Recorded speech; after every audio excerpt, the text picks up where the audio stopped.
In this tutorial, we aim to find the thermo-optic coefficient for a silicon photonic waveguide. We will do this by performing calculations using Lumerical MODE. We will change the material parameters of silicon to simulate the effective temperature. We begin with our strip waveguide simulation project.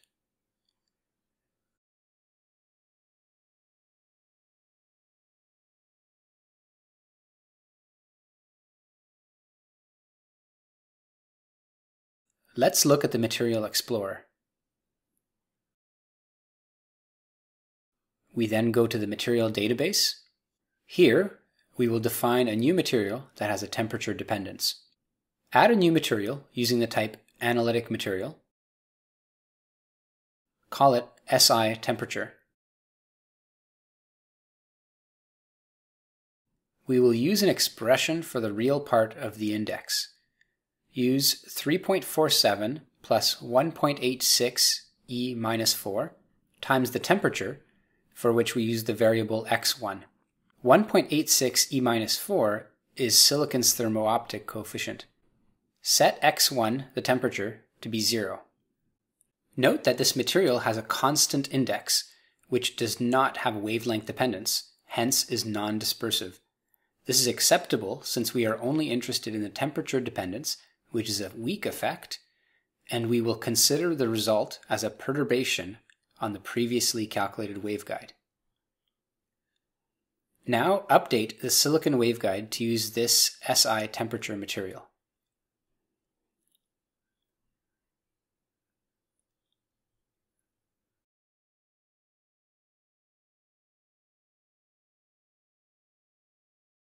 Run the simulation. We set the wavelength to 1.55 microns.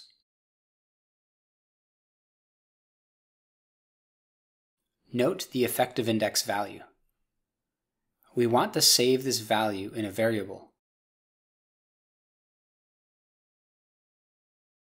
You can see the value is listed in the results for mode 1.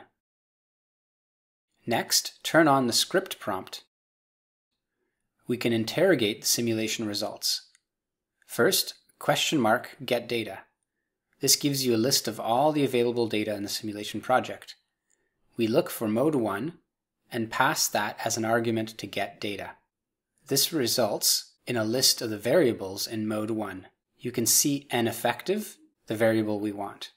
We add that to the getData function. This gives us the effective index for mode 1. We can save this to a variable, n effective _ 0.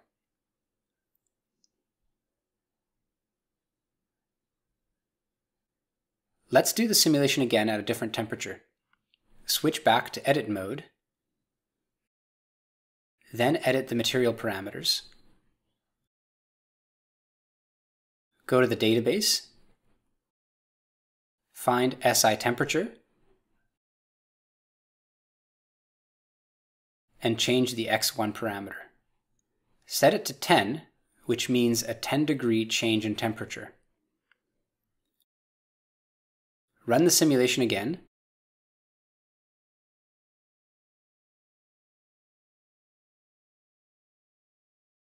Note the effective index has slightly changed. Let's save this value in a variable, this time to a variable n effective _ 10. Finally, let's calculate the thermo-optic coefficient, which is defined as delta n divided by delta t. Here we have n effective 10 minus n effective 0 divided by 10. We see the coefficient is 0.000198467. And this concludes the method for determining the thermo-optic coefficient for a silicon waveguide.